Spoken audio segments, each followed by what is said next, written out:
أشهد أن محمدا رسول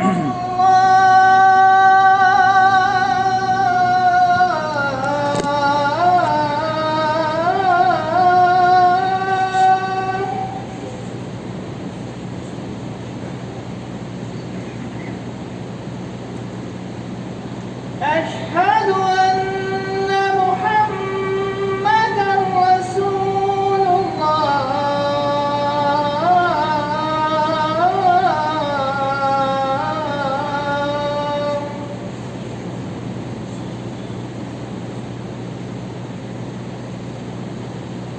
حي على الصلاة.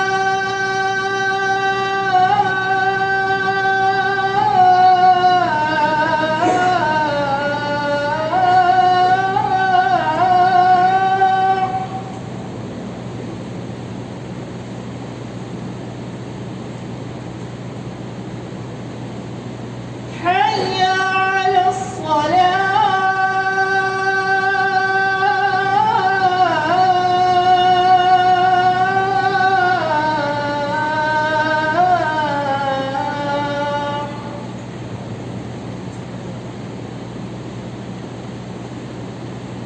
حي على الفلاح.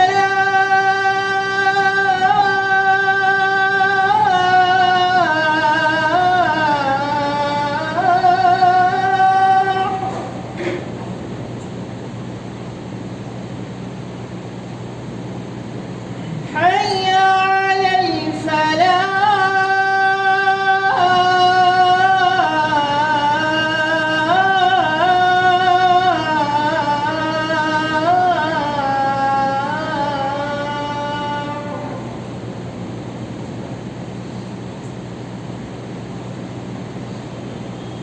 الله أكبر.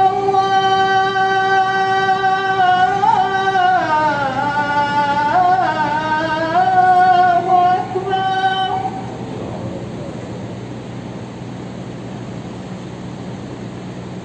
لا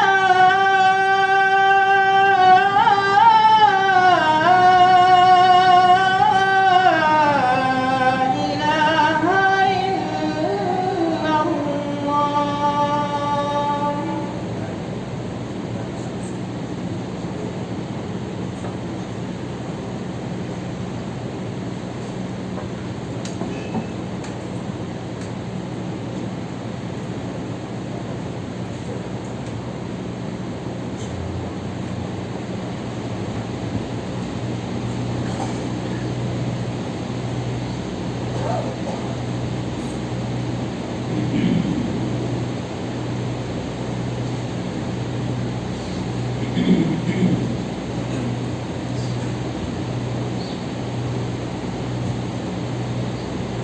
إن الحمد لله نحمده ونستعينه ونستغفره ونعوذ بالله من شرور أنفسنا ومن سيئات أعمالنا. من يهده الله فلا مضل له ومن يضلل فلا هادي له. وأشهد أن لا إله إلا الله وحده لا شريك له وأشهد أن محمدا عبده ورسوله. أما بعد فإن خير الحديث كتاب الله وخير الهدي هدي محمد صلى الله عليه وسلم وشر الأمور محدثاتها وكل محدثة بدعة وكل بدعة ضلالة وكل ضلالة في النار. وقال الله تعالى في كتابه المجيد: أعوذ بالله من الشيطان الرجيم. بسم الله الرحمن الرحيم. لقد كان لكم في رسول الله أسوة حسنة. وقال في موضع آخر: يا أيها الذين آمنوا أطيعوا الله وأطيعوا الرسول ولا تبطلوا أعمالكم. تمام قسم کی حمد و ثنا، کبریائی بڑائی اس وقت لا شریک خالق کائنات مالک ارض و سما کے لیے لائق و زیبا ہے، جو تمام جہانوں کا اکیلا تنہا خالق اور مالک ہے، رب العالمین ہے. اس کے علاوہ کوئی مالک حقیقی نہیں. وہی رب العالمین ہے جو زمین میں بسنے والی تمام مخلوقات کو، چاہے وہ انسانوں کی شکل میں موجود ہو، چاہے وہ جنوں کی شکل میں موجود ہو، چاہے وہ کیڑے مکوڑوں کی شکل میں موجود ہو، یا کسی دوسری شکلوں میں موجود ہو، ان سب کو رزق عطا کرنے والا اور ان سب کو پیدا کرنے والا ہے۔ وہی رب العالمین ہے جو سمندروں کی تہ میں بسنے والی مخلوقات کو رزق عطا کرتا ہے، اور وہی رب العالمین ہے جو آسمانوں کے فضاؤں میں خلاؤں میں بسنے والی مخلوقات کو رزق عطا کرنے والا ہے، پیدا کرنے والا ہے۔ سبحان اللہ و بحمدہ سبحان اللہ العظیم۔ انگنت درود و سلام ہو انبیاء کی مقدس جماعت پر، خصوصاً سید المرسلین رحمۃ للعالمین جناب محمد رسول اللہ صلی اللہ علیہ وسلم کی ذات نبی پر۔ اللہم صلی علی محمد وعلی آل محمد کما صلیت علی ابراہیم وعلی آل ابراہیم انک حمید مجید۔ اللہم بارک علی محمد وعلی آل محمد کما بارکت علی ابراہیم وعلی آل ابراہیم انک حمید مجید۔ اللہ کی حمد و ثنا اور رسول اکرم صلی اللہ علیہ وسلم کے اوپر درود پڑھنے کے بعد انشاءاللہ جو خطبہ آپ کے سامنے پچھلے کئی جمعوں سے جو موضوع جو مضمون چل رہا ہے، انشاءاللہ اسی ٹاپک سے بات ہوگی۔ اللہ سے دعا ہے کہ جو باتیں کہی جائیں، کہنے والے کو اور سننے والوں کو سب کو عمل صالح کو انجام دینے کی توفیق عطا فرمائے، اپنی زندگیوں کی اصلاح کرنے کی توفیق عطا فرمائے۔ اس سے پہلے کہ موضوع کی وضاحت کی جائے، اس سے پہلے کہ جمعے میں بھی آپ کے سامنے بات رکھی گئی تھی کہ آداب مجلس یہ ہے کہ مجلسوں میں پہلے آگے کی صفوں کو مکمل کیا جائے، بیچ میں خلا نہ چھوڑا جائے۔ تو جہاں جہاں جگہ موجود ہے آپ لوگ آگے ہو جائیں، اور جہاں جگہ نہیں موجود ہے وہاں اطمینان سے بیٹھے، اور جن حضرات کو جگہ نہ ملی ہو اوپر کے فلور میں چلے جائیں یا نیچے کے فلور میں بھی جگہ ہے وہاں پہ بھی آپ نماز پڑھ سکتے ہیں۔ دوسری چیز، رسول اکرم صلی اللہ علیہ وسلم کے سلسلے میں ایک اہم بات جمعے کے سلسلے میں خصوصاً میں آپ کے سامنے رکھتا چلوں، اللہ کے نبی صلی اللہ علیہ وسلم کے اوپر درود بھیجنا یہ ایک اہم عمل ہے، اور جمعے کے دن خصوصی طور پہ رسول اللہ صلی اللہ علیہ وسلم کے اوپر صحابہ درود پڑھا کرتے ہیں۔ تو یہ پہلی چیز تو یہ کہ یہ غلط فہمی لوگ ذہن و دماغ سے نکال دیں کہ یہاں درود نہیں پڑھا جاتا ہے، یہاں سلام نہیں پڑھا جاتا ہے۔ یہاں درود بھی پڑھا جاتا ہے، سلام بھی پڑھا جاتا ہے، لیکن اتباع رسول کے مطابق پڑھا جاتا ہے، سنت رسول کے مطابق پڑھا جاتا ہے، رسول اللہ صلی اللہ علیہ وسلم کی اطاعت کے مطابق پڑھا جاتا ہے۔ جہاں رسول اللہ نے پڑھنے کا حکم دیا ہے وہاں پڑھا جاتا ہے، جس انداز سے پڑھنے کا حکم دیا ہے اس انداز سے پڑھا جاتا ہے۔ جو درود رسول اللہ نے سکھائی ہے وہ پڑھی جاتی ہے۔ مختلف قسم کی دوسری الفاظ کے ساتھ جو معاشرے کے اندر انڈین، پاکستانی اور ایشین میڈ موجود ہے وہ نہیں پڑھی جاتی۔ تو یہ غلط فہمی ذہن و دماغ سے نکال دیں۔ اور جو شخص اپنے آپ کو مومن کہتا ہے، ایمان رکھتا ہے اللہ کے اوپر، اس کے رسول کے اوپر، اور وہ اللہ کے نبی محمد رسول اللہ صلی اللہ علیہ وسلم کا نام آئے اور اس کی زبان سے صلی اللہ علیہ وسلم نہ نکلے، وہ اللہ کے نبی کے اوپر درود نہ بھیجے، وہ رسول اللہ صلی اللہ علیہ وسلم کے اوپر سلام نہ پڑھے، سلام پڑھنے کا جو طریقہ رسول اللہ نے سکھلایا ہے اس طریقے کے مطابق نہ پڑھے، تو یہ بات سمجھ لیں۔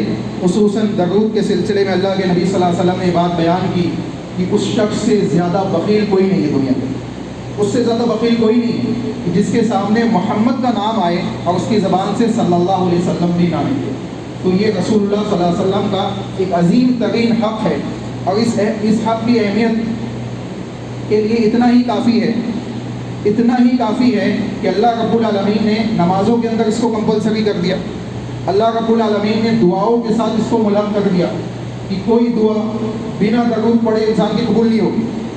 اللہ کی حمد و ثنا، دعا کے جو آداب اہل علم نے بیان کیے، دعا کی قبولیت کے جو آداب اہل علم نے بیان کیے، اس کو اگر آپ سامنے رکھیں تو اللہ کی حمد و ثنا، سب سے پہلے اللہ کی وحدانیت، اللہ کی حمد و ثنا بیان کرے، رسول اللہ صلی اللہ علیہ وسلم کے اوپر درود پڑھے، پھر اللہ کے سامنے اپنی دعاؤں کو پیش کرے۔ تو اگر کوئی ایمان والا یہ کہتا ہے کہ ہم درود نہیں پڑھیں گے، ہم رسول اللہ صلی اللہ علیہ وسلم کے اوپر سلام نہیں بھیجیں گے، تو ہمارا یہ عقیدہ ہے، یہ ایمان ہے کہ وہ حقیقت میں مومن ہی نہیں، اس کا ایمان سے کوئی تعلق نہیں ہے۔ کیوں؟ کیونکہ رسول اللہ صلی اللہ علیہ وسلم کا ایک اہم حق ہے، اس کے آپ منکر نہیں ہو سکتے، آپ منکر نہیں ہو سکتے۔ اگر آپ سے کچھ غفلت ہو گئی ہے، غفلت ہو سکتی ہے انسان ہونے کے ناطے، آپ منکر نہیں ہو سکتے۔ اگر آپ منکر ہے تو آپ کا تعلق ایمان سے نہیں ہو سکتا۔ اگر غفلت ہے تو غفلت کی اصلاح ہو سکتی ہے، غفلت کی اصلاح ہو سکتی ہے، انسان اپنی اصلاح کر سکتا ہے، اور رسول اللہ صلی اللہ علیہ وسلم کا یہ اہم حق ہے۔ چنانچہ ہمیں اور آپ کو چاہیے کہ تمام ایسی جگہوں پہ انسان چلتے پھرتے بھی اللہ کے نبی صلی اللہ علیہ وسلم کے اوپر درود پڑھ سکتا ہے، جو رسول اللہ صلی اللہ علیہ وسلم نے طریقہ سکھایا ہے۔ اس کی بڑی اہمیت ہے، اور رزق کی کنجیوں کے اندر اہل علم نے اس کو بیان کیا، تو یہ بڑی چیز ہے۔ انسان کو چاہیے کہ اس کے سلسلے میں خصوصی اہتمام کرے، اور جب بھی اللہ کے نبی کا نام آئے صلی اللہ علیہ وسلم اپنی زبان سے ادا کرے۔ دوسرے قسم کے جو معاملات انجام دیے جاتے ہیں، لوگ اللہ کے نبی کا نام آتا ہے تو صلی اللہ علیہ وسلم نہیں کہتے، بلکہ اپنے انگوٹھوں کو چومنے لگتے ہیں، یا اس قسم کے دوسرے کام کرنے لگتے ہیں جو شریعت سے ثابت نہیں ہے۔ رسول اللہ صلی اللہ علیہ وسلم کی اتباع یہ ہے، اللہ کے نبی نے جو بات ہمیں سکھلائی ہے وہ یہ کہ جب اللہ کے نبی کا نام آئے تو صلی اللہ علیہ وسلم کہے، اللہ کے نبی صلی اللہ علیہ وسلم کے اوپر درود پڑھے تو اللہم صلی علی محمد وعلی آل محمد، جو ابھی آپ کے سامنے پڑھی گئی وہ پڑھے، درود ابراہیم پڑھے، یا اسی طریقے سے اللہم صلی وسلم علی نبینا محمد، مختصر درود کی ثابت ہے حدیث سے، وہ پڑھے۔ یہ تمام درود آپ پڑھ سکتے ہیں، رسول اللہ صلی اللہ علیہ وسلم کی اوتھینٹک حدیثوں سے یہ بات ثابت ہے۔ اب آئیے، یہ تو ہوئی جمعہ کے تعلق سے بات کہ جمعہ کے دن خصوصی اس کا اہتمام انسان کو کرنا چاہیے، مومنوں کو تو اس کا اہتمام کرنا چاہیے۔ اب آئیے موضوع کی طرف چلتے ہیں۔ قیامت کے اختتام میں سب سے آخری نشانی زمین سے نکلنے والی آگ کے سلسلے میں رسول اللہ صلی اللہ علیہ وسلم نے بیان کیا کہ یہ میدان محشر کی طرف لوگوں کو ہانگے گی، اور مختلف قسم کی روایتیں اس سلسلے میں آتی ہے۔ میں چند باتیں آپ کے سامنے رکھوں گا مختصر انداز میں انشاءاللہ۔ اللہ کے نبی جناب محمد رسول اللہ صلی اللہ علیہ وسلم ہی کی شخصیت ہے جس کو اللہ نے آئیڈیل بنایا ہے، اور اللہ نے اعلان کر دیا کہ ایمان والو اللہ کی اطاعت کرو، یا ایھا الذین آمنوا اطیعوا اللہ، اللہ کی اطاعت کرو، واطیعوا الرسول، اور اس کے رسول کی اطاعت کرو، ولا تبطلوا اعمالکم، اپنے اعمال کو ضائع نہ کرو۔ اللہ اس کے رسول کی اطاعت اپنی زندگی کا لائحہ عمل بنا لو گے تو اعمال ضائع نہیں ہوگی، اللہ اس کے رسول کی اطاعت کو چھوڑ دو گے تو اعمال کی کوئی اہمیت اللہ کے نزدیک نہیں ہوگی، اللہ اس اعمال کو رد کر دے گا۔ چنانچہ معلوم کیا پڑا کہ اطاعت سب سے اہم ہے، اور جو بندہ اللہ کی وحدانیت کے ساتھ اللہ اس کے رسول کی اطاعت کو شامل حال رکھتے ہوئے زندگی گزارتا ہے، یقینی معنوں میں وہ قیامت کے ہی نہیں بلکہ دنیا جہاں کے آخرت کے تمام فتنوں سے انشاءاللہ محفوظ کیا جائے گا۔ اسی قسم کے لوگ اس آگ کے درمیان بھی موجود ہوں گے۔ اللہ کے نبی صلی اللہ علیہ وسلم نے پہلے تو اس کی وضاحت کر دی کہ آگ کہاں سے نکلے گی، پھر رسول اللہ صلی اللہ علیہ وسلم نے 3 قسم کے لوگوں کا ذکر کیا کہ 3 قسم کے لوگ ہوں گے۔ ایک خوشی خوشی محشر کی جانب جائیں گے، اور کچھ لوگ ہانگے جائیں گے، کچھ اونٹوں کے اوپر سوار ہو کے جائیں گے، کچھ پیدل جائیں گے۔ 3 قسم کے لوگوں کا ذکر کیا گیا۔ آپ دیکھیں میدان محشر ہے، خوشی خوشی کون جائے گا؟ کون لوگ ہوں گے جو خوشی خوشی جائیں گے؟ یہ وہی لوگ ہوں گے جو واقعتاً اپنی زندگی ویسے گزاریں گے جیسے اللہ چاہتا ہے، جیسے اللہ کی اطاعت، اس کے رسول کی اطاعت، اللہ کی وحدانیت کے ساتھ، اس کے رسول کی رسالت کے ساتھ اس کی اتباع کرتے ہوئے زندگی گزارنے والے لوگ ہوں گے جو خوشی خوشی اللہ رب العالمین کے محشر کی جانب بڑھ پڑیں گے۔ دونوں چیزیں انشاءاللہ آپ کے سامنے مختصر انداز میں رکھتا چلوں۔ حضرت حذیفہ بن اسید رضی اللہ تعالیٰ عنہ حدیث کے راوی ہے۔ سب سے پہلے بیان کرتے ہیں، صحیح مسلم کی حدیث ہے، کتاب الفتن کے اندر امام مسلم نے اس حدیث کو نقل کیا ہے۔ کہتے ہیں کہ اللہ کے نبی جناب محمد رسول اللہ صلی اللہ علیہ وسلم نے یہ بات بیان کی کہ فی ساعۃ الکبرى، علامت قیامت کی بڑی نشانیوں کے اندر، یعنی بڑی نشانیوں میں اللہ کے نبی صلی اللہ علیہ وسلم نے یہ بات بیان کی، وآخر ذلک نار، اور سب سے آخر میں آگ نکلے گی۔ اللہ کے نبی نے کیا کہا کہ سب سے آخر میں آگ نکلے گی، تخرج من الیمن، اور یہ یمن کی جانب سے نکلے گی، یہ یمن کی جانب سے نکلے گی، تقبض الناس الی محشرہم، اور لوگوں کو میدان محشر کی جانب پھانگے گی۔ آگ ان کے ساتھ ساتھ چلے گی، وہ کیفیت کیسی ہوگی آپ اندازہ لگائیں۔ رسول اللہ صلی اللہ علیہ وسلم نے اس کیفیت کو بھی بیان کیا، لیکن ایک اور حدیث اس سے پہلے سنیں۔ اللہ کے نبی نے یہ بات بھی بیان کی، وَنَارٌ تُخْرِجُ مِنْ قَعْرِ عَدْنٍ، 3 قسم کی بات آتی ہے۔ ایک اور حدیث جو ہے اس میں حضر موت کا ذکر ہے، ترمذی کی حدیث ہے، دوسری مسند احمد کی ہے، پہلی جو آپ کے سامنے پڑھی گئی وہ صحیح مسلم کی حدیث ہے۔ ایک میں ذکر ہے کہ حضر موت سے آگ نکلے گی، ایک میں ذکر ہے یمن سے آگ نکلے گی، تیسری حدیث میں ذکر ہے عدن سے آگ نکلے گی، ایک اور جگہ کا نام ہے۔ یہ 3 مختلف جگہوں کے نام رسول اللہ صلی اللہ علیہ وسلم نے بیان کیے۔ اب سوال یہ ہے کہ تینوں حدیثیں بظاہر آپس میں ایک دوسرے کا کیا ضد دکھائی دیتی ہے۔ ایک میں یمن کہا جا رہا ہے، ایک میں حضرت موت کہا جا رہا ہے، ایک میں کوئی دوسرا مقام کہا جا رہا ہے۔ بظاہر ایسا دکھائی دے رہا ہے کہ تینوں میں کیا ہے، اختلاف ہے، لیکن ایسا نہیں ہے، بلکہ جو حدیث تعارض دکھائی دیتا ہے بظاہر، اس میں اہل علم صحابہ کے فہم اور منہج سے تطبیق کی جا سکتی ہے۔ تو ایک چیز تو یہ ہے کہ اہل علم نے اس کی تفصیل میں یہ بات بیان کی کہ ممکن ہے کہ ان مختلف مقامات سے لوگوں کو ہانگتے ہوئے آگ یمن آئے گی اور پھر یمن سے میدان محشر کی جانب ہانگتے ہوئے چلی جائے گی۔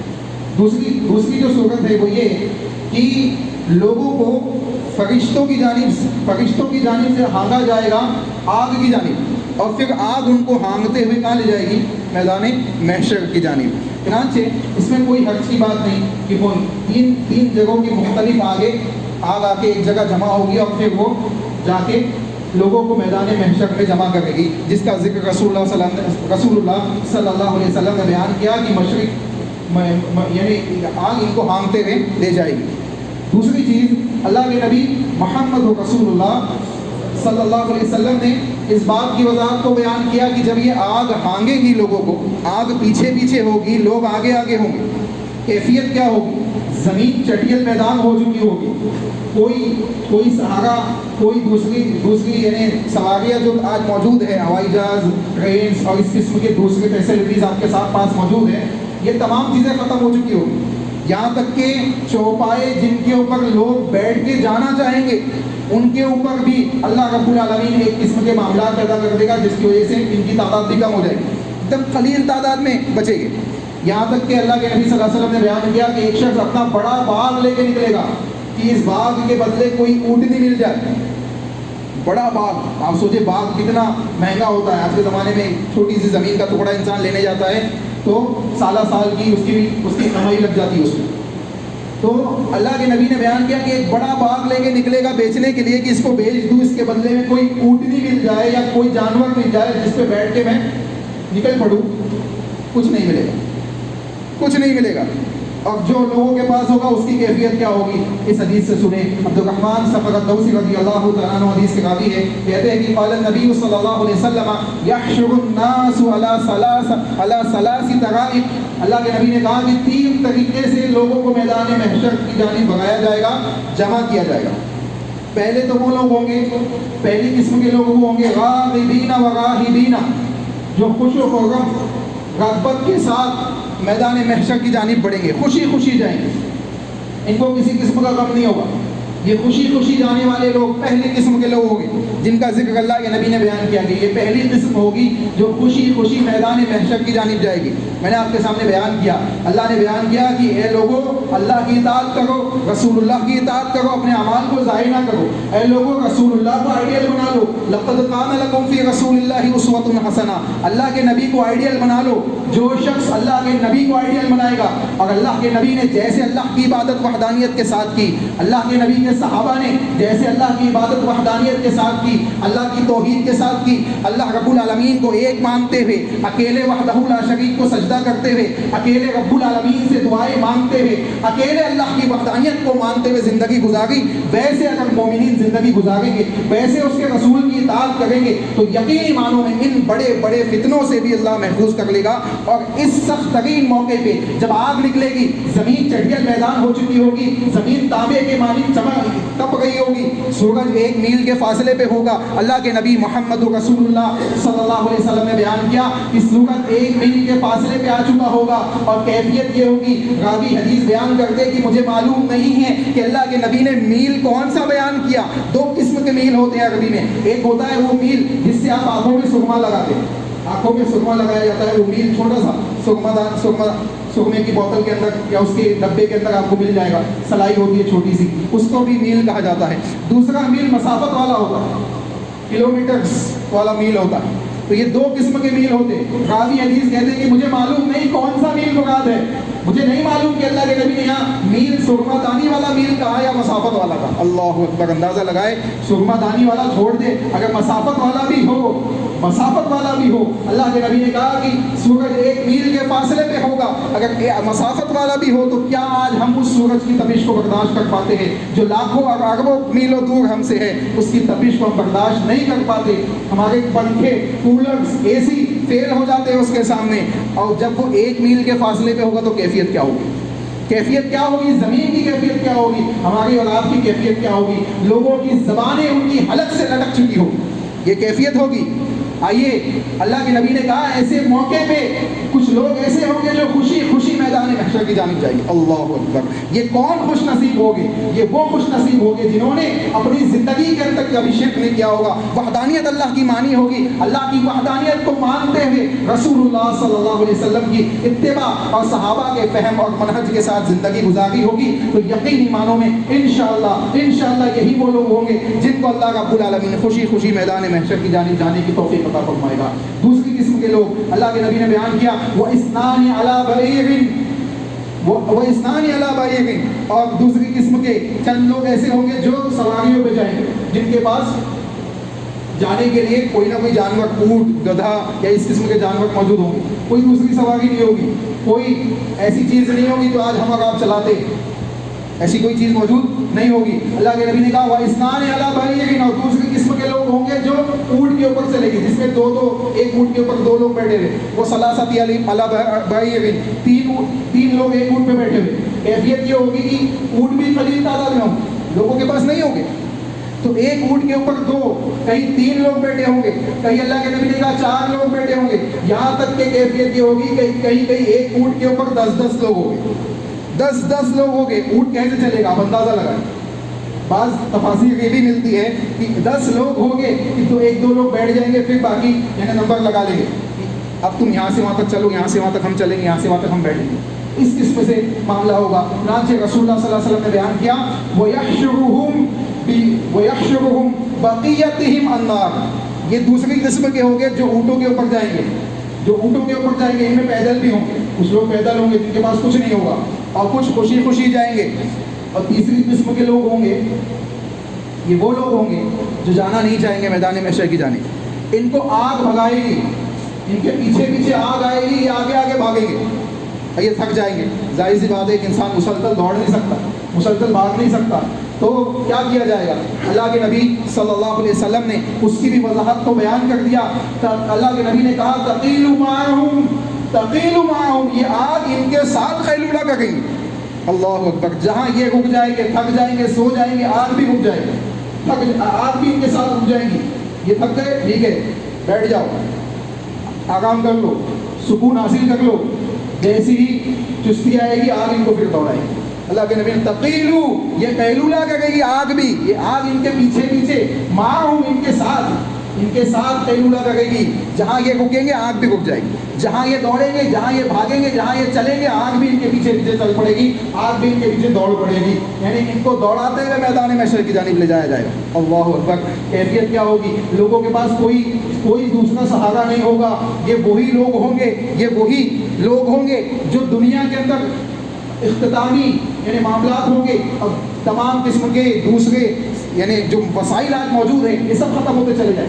ان میں سے کوئی چیز آپ کے پاس بچے گی نہیں. تو اللہ سے سب سے پہلے تو یہ دعا کریں کہ اللہ ان فتنوں سے ہمیں محفوظ فرمائے، اللہ ان فتنوں سے ہمیں محفوظ فرمائے، اور اس دن کی ہولناکیوں سے ہماری حفاظت فرمائے.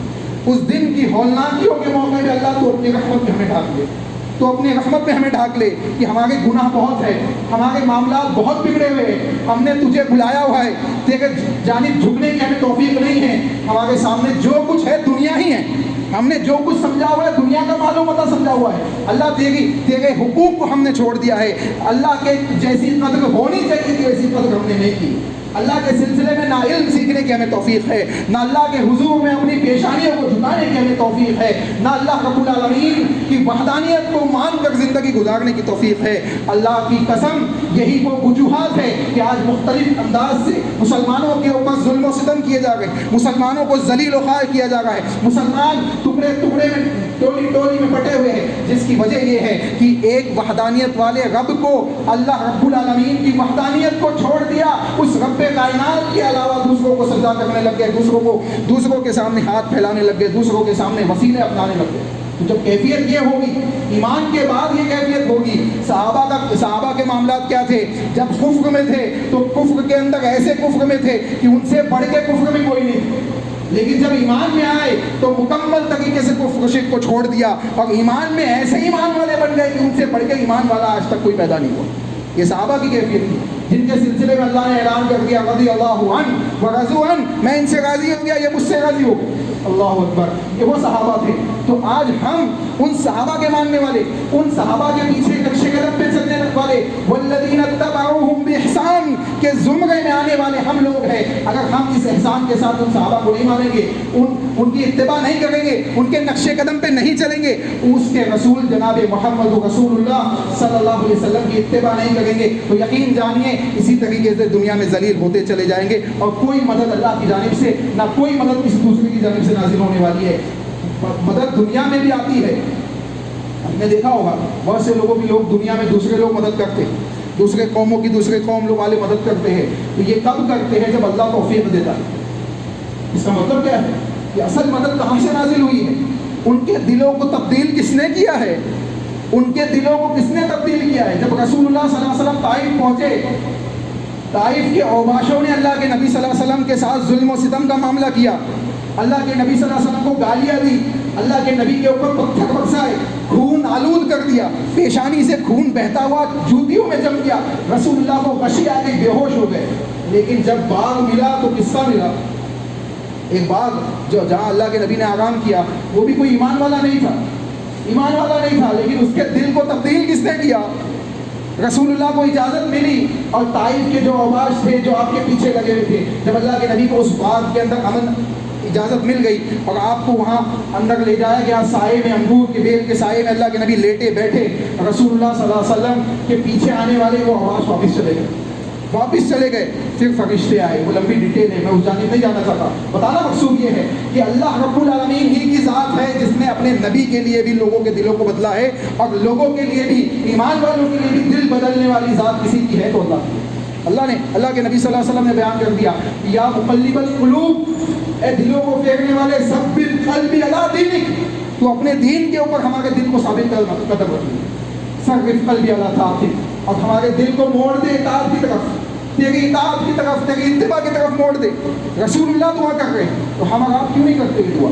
تو ہمیں چاہیے کہ ہم اس بات کو ذہن میں رکھیں، اس بات کو اپنے ایمان اور عقیدے میں باندھ لے کہ یہ میدان محشر قائم ہونا ہے.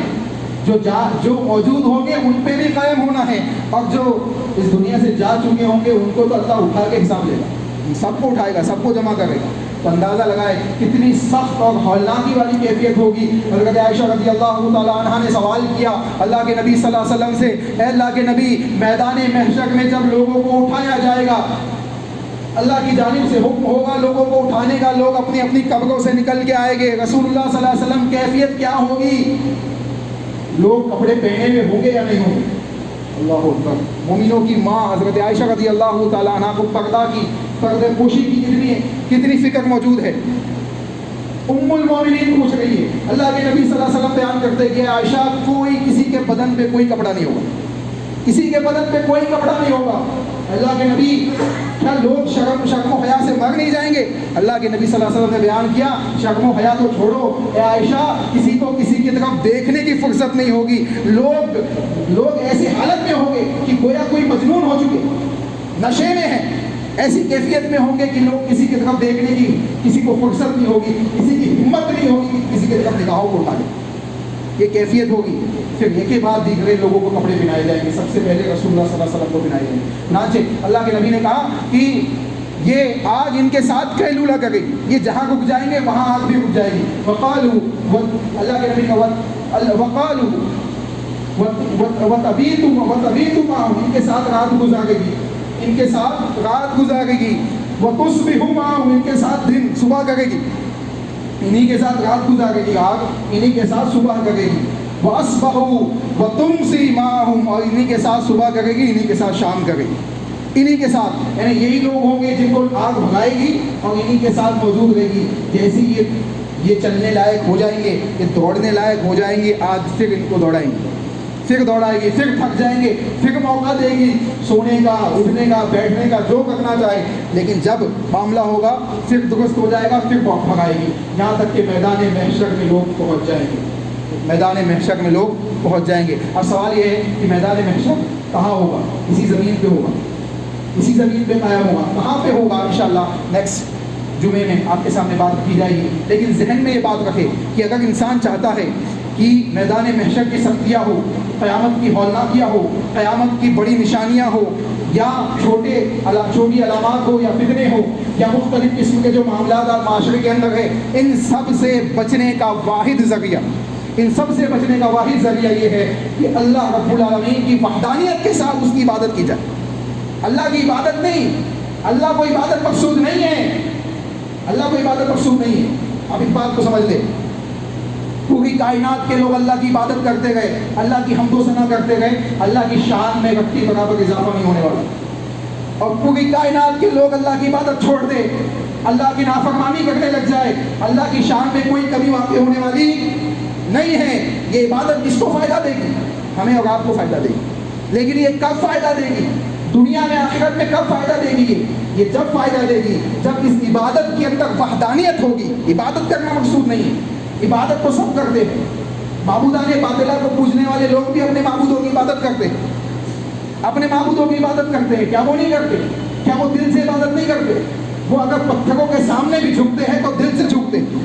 آج مومنوں کا معاملہ یہ ہے کہ اللہ کے سلسلے میں لا الہ الا اللہ کی گواہی تو دے گئے، زبان سے لا الہ الا اللہ پڑھ گئے، لیکن لا الہ الا اللہ کو سمجھ نہیں گئے، نہیں سمجھ گئے لا الہ الا اللہ۔ لا الہ الا اللہ کا کیا مطلب ہے؟ مختصر، اتنی ڈیٹیلی بحث ہے لا الہ الا اللہ کی کہ اگر اس پہ جائے تو کئی خطبے نکل جائیں، لیکن میں مختصر ایک جملے میں بات آپ کو بیان کر دوں۔ لا الہ، سب سے پہلے جتنے معبودان باطلہ، جتنے طاغوت ہیں، جتنے طواغیت ہیں دنیا کے اندر، سب کا منکر ہونا ہے ایک ایمان والے کو، کہ میں ان سب کا انکار کرتا ہوں، ان معبودان باطلہ کا انکار کرتا ہوں، الا اللہ، سوائے اس رب کائنات کے جو معبود برحق ہے۔ جب یہ آپ نے اعلان کر دیا، اس کلمے کی آپ نے گواہی دے دی، اس کے بعد آپ کی پیشانی اللہ کے علاوہ کسی دوسرے کے سامنے جھکتی ہے، اس کے بعد آپ کے ہاتھ دعا کے لیے کسی دوسرے کے سامنے اٹھتے ہیں، مانگنے کے لیے اللہ کے علاوہ کسی دوسرے کے سامنے آپ جاتے ہیں، تو یقین جانیے آپ نے لا الہ الا اللہ کے حق کو ادا نہیں کیا۔ اور جب آپ نے لا الہ الا اللہ کے حق کو ادا نہیں کیا تو رسول اللہ کا وہ فرمان یاد رکھے، اللہ کے نبی نے کہا قولوا لا الہ الا اللہ تفلحوا تملک العرب والعجم، لوگوں لا الہ الا اللہ کہہ دو کامیاب ہو جاؤ گے۔ اس کا مطلب ہے کہ حق کے ساتھ کہو گے تو کامیاب ہوگے، حق ادا نہیں کرو گے تو کامیاب بھی نہیں ہوگے، حق ادا نہیں کرو گے لا الہ الا اللہ کا تو کامیاب نہیں ہوگے۔ اکثر و بیشتر مومنین کا یہ حال ہے، کئی عقیدتاً ایمان بگڑا ہوا ہے، کئی عقیدتاً ایمان بگڑا ہوا ہے، دھاگوں پہ، تعویذات پہ، اس قسم کی دوسری چیزوں پہ ہمارے عقیدے لگے ہوئے ہیں، اللہ کی وحدانیت سے ہٹا ہوا ہے عقیدہ، اللہ کے توکل سے عقیدہ ہٹا ہوا ہے، تو کہیں ہماری پیشانیاں مختلف مقامات پہ جھک گئی ہے، کہیں ہمارے ہاتھ دعاؤں کے لیے مختلف مقامات پہ اٹھ رہے ہیں، اللہ کو ہم نے چھوڑا ہوا ہے۔ یہی وجہ ہے کہ اللہ کی وحدانیت عبادت کے اندر نہیں ہے تو اللہ کی مدد بھی نازل نہیں ہو گئی ہے، اللہ رب العالمین کی نصرت نازل نہیں ہو گئی ہے، اللہ رب العالمین کی جانب سے غضب اور لعنت کے ہم مستحق بنے ہوئے ہیں۔ ہم اس بات کو سمجھ لیں کہ اللہ کو عبادت مقصود نہیں ہے، اللہ کو عبادت مقصود ہے تو وحدانیت کے ساتھ مقصود ہے۔ جس عبادت میں وحدانیت نہیں ہے وہ عبادت قابل قبول نہیں۔ ایک چیز تو یہ، دوسری چیز عبادت کے اندر جو چیز مقصود ہے وہ یہ کہ وہ عبادت رسول اللہ صلی اللہ علیہ وسلم کے طریقے کے مطابق ہو، اللہ کے نبی کی اطاعت کے مطابق ہو، اتباع رسول کے مطابق ہو، جیسے رسول اللہ نے کی ہے ویسے کی جائے تب وہ عبادت قبول ہوگی۔ یہ دو شرطیں اگر موجود نہیں ہیں تو اللہ اس عبادت کو رد کر دے گا۔ اللہ کے نبی محمد رسول اللہ صلی اللہ علیہ وسلم نے بیان کر دیا، من عمل عملا لیس علیہ امرنا فہو رد، جس نے ہمارے مطابق اعمال کو انجام نہیں دیا جیسے ہم نے اس کو کرنے کا حکم دیا ہے ویسا نہیں کیا، رد کر دیا جائے۔ کوئی اہمیت نہیں اس کی، کوئی اہمیت نہیں۔ نیکیوں کے پہاڑ لے کے پہنچیں گے لوگ اللہ کے سامنے، نیکیوں کے پہاڑ، اللہ ان کو ذرہ بھوسا بنا کے اڑا دے گا، بھوسا بنا کے اڑا دے گا۔ اللہ کے نزدیک کوئی حیثیت نہیں ہوگی ان کے اعمال کی۔ وجہ کیا ہے؟ یہی وجوہات ہوتی ہیں، یہی سب وجوہات ہوگی جو آج ہمارے معاشرے کے اندر ہے۔ اللہ اس سے ہمیں محفوظ فرمائے، اللہ ہمیں ان گناہوں سے بچنے کی توفیق عطا فرمائے، ایسے کام کرنے کی توفیق عطا فرمائے جو دنیا و آخرت کے فتنوں سے ہمیں محفوظ فرما لے، جو میدان محشر کی ہولناکیوں سے ہمیں محفوظ فرما لے، عرش کے نیچے سایہ عطا ہمیں فرما دے، حوض کوثر سے جام ہمیں دلوا دے، رسول اللہ صلی اللہ علیہ وسلم کی شفاعت کبریٰ کے اندر ہمیں اور آپ کو شامل فرما دے۔ اے اللہ ایسے اعمال کرنے کی توفیق عطا فرما جس سے تو راضی ہو جائے، جس سے تو خوش ہو جائے، جس سے تیری رضا حاصل ہو جائے، جس سے تیری خوشنودی حاصل ہو جائے اور تیرے نزدیک ہم محبوب ہو جائے، تیرے نزدیک ہم محبوب ہو جائے، ہماری عبادات قابل قبول ہو جائے۔ اے اللہ ایسے عبادات ایسے اعمال کو انجام دینے کی توفیق عطا فرما، اے اللہ ایسے گناہوں سے محفوظ رہنے کی بچنے کی توفیق عطا فرما جس سے تیری ناراضگی، تیری لعنت، لوگوں کی لعنت، مختلف مخلوقات کی لعنت ہم پہ نازل ہو۔ اے اللہ ایسے تمام گناہوں سے ہماری حفاظت فرما، چاہے وہ تنہائی میں ہو، چاہے وہ اجتماعیات میں ہو، اے اللہ گناہوں سے محفوظ رہنے کی توفیق عطا فرما۔ اے اللہ اپنی زندگیوں کو اصلاح کرنے کی توفیق عطا فرما۔ اے اللہ ہم انسان ہیں، انسان ہونے کے ناطے ہم سے غلطیاں ہوتی ہیں، گناہ ہوتے ہیں، اے اللہ ہم تجھ سے توبۃ نصوحہ کرتے ہیں، ہمارے گناہوں کو معاف فرما، ہمارے گناہوں کو معاف فرما، ہماری روزیوں میں خیر و برکت عطا فرما، ہمارے معاملات کو آسان فرما، ہمارے دنیا و آخرت میں ہمیں حسن عطا فرما، دنیا و آخرت میں بھلائی عطا فرما، دنیا و آخرت میں ہمارے اعمال کو قبولیت کا درجہ عطا فرما اور ہمیں جنت الفردوس میں داخلہ عطا فرما۔ اے اللہ جہنم کی آگ سے ہم سب کی حفاظت فرما، اے اللہ جہنم کی آگ سے ہم سب کی حفاظت فرما، اے اللہ جہنم کی آگ سے ہم سب کی حفاظت فرما، اے اللہ جنت الفردوس میں ہم سب کو داخلہ عطا فرما، اے اللہ جنت الفردوس میں ہم سب کو داخلہ عطا فرما، اے اللہ جنت الفردوس میں ہم سب کو داخلہ عطا فرما۔ اے اللہ جب نام اعمال تقسیم ہو تو سیدھے ہاتھ والوں میں ہمیں شامل فرما، اے اللہ جب نامہ اعمال تقسیم ہو تو سیدھے ہاتھ والوں میں ہمیں شامل فرما، اے اللہ جب نامہ اعمال تقسیم ہو تو سیدھے ہاتھ والوں میں ہمیں شامل فرما، اے اللہ عرش کے نیچے سایہ عطا فرما، اے اللہ ہمارے مال و دولت میں خیر و برکت عطا فرما، اے اللہ ہمیں مال و دولت میں خیر و برکت عطا فرما اور اپنے مال و دولت کو اے اللہ تیری رضا کے لیے استعمال کرنے کی توفیق عطا فرما، تیری خوشنودی کے لیے استعمال کرنے کی توفیق عطا فرما، اتباع رسول کو معاشرے کے اندر عام کرنے کے لیے استعمال کرنے کی توفیق عطا فرما۔ اے اللہ جو مال ہم نے تیرے راستے میں خرچ کیا ہے اس نیکی کو بھی قبول فرما، اے اللہ اس کو قبول فرما، اے اللہ اس کو قبول فرما، اے اللہ اگر تو رد کر دے، تو قبول نہ کرے تو کوئی ایسی ذات نہیں جو تجھ سے قبول کروا سکے، اے اللہ تو اگر کسی کو بخش دے تو کوئی ایسی ذات نہیں کہ اس کو سزا دے سکے، اے اللہ اگر تو کسی کو سزا دے دے تو کوئی ایسی ذات نہیں جو اس کو بخشا لے۔ اے اللہ ہم تجھی سے دعا مانگتے ہیں، تو ہی ہمارا وحدہ لا شریک ہے، تو ہی رب العالمین ہے، تیرے تمام اسماء و صفات کا تجھے واسطہ دیتے ہیں کہ تو تواب ہے، تو رحیم ہے، تو رحمان ہے۔ ہم تجھ سے ایک ہی سوال کرتے ہیں کہ تو دنیا و آخرت کے فتنوں سے بچا کر ہمیں جنتوں میں داخل فرما، جنت الفردوس میں داخل عطا فرما۔ اے اللہ جو موجود ہے ان کو اپنی زندگیوں کی اصلاح کرنے کی توفیق عطا فرما، اے اللہ جو اس دنیا سے جا چکے ہیں ان کی مغفرت فرما، ان کی قبروں کو جنت کا باغ بنا، ان کے لیے جنت کی کھڑکیوں کو کھول دے، ان کے لیے جنت کے بستروں کو بچھا دے۔ اے اللہ عذاب قبر سے ان کو محفوظ فرما، اے اللہ عذاب قبر سے ان کو محفوظ فرما، اے اللہ عذاب قبر سے ان کو محفوظ فرما۔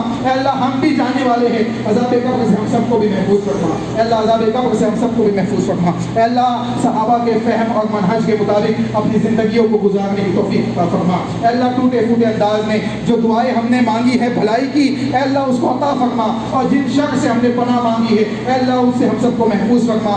جو بھلائی کی دعائیں مانگنا باقی رہ گئی ہو اے اللہ بنا مانگے عطا فرما، اے اللہ جن شرور سے پناہ مانگنا باقی رہ گئی ہو اے اللہ اسے بنا مانگے ہم اس سے بنا مانگے ہمیں اس سے محفوظ فرما۔ اے اللہ ہماری دعاؤں کو قبول فرما۔ ربنا تقبل منا انك انت السميع العليم وتب علينا انك انت التواب الرحيم برحمتك يا ارحم الراحمين۔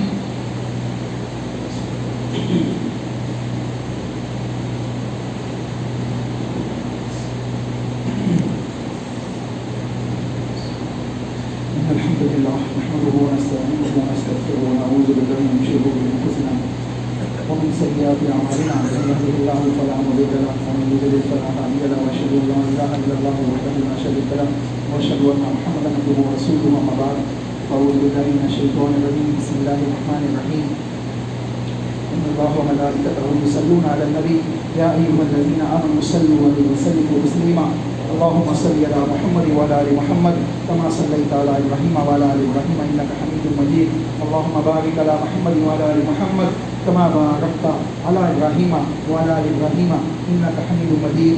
عباد الله رحمكم الله، ان الله يأمر بالعدل والاحسان وايتاء ذي القربى وينهى عن الفحشاء والمنكر والبغي يعظكم لعلكم تذكرون، قوموا الى الصلاه۔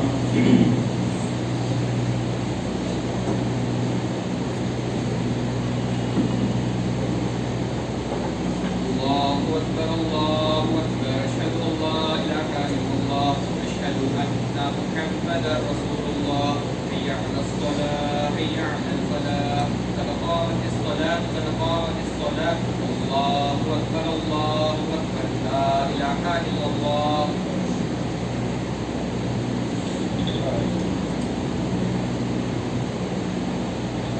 سب کو درست کرنے میں قدم سے رکھتا ہے سبحان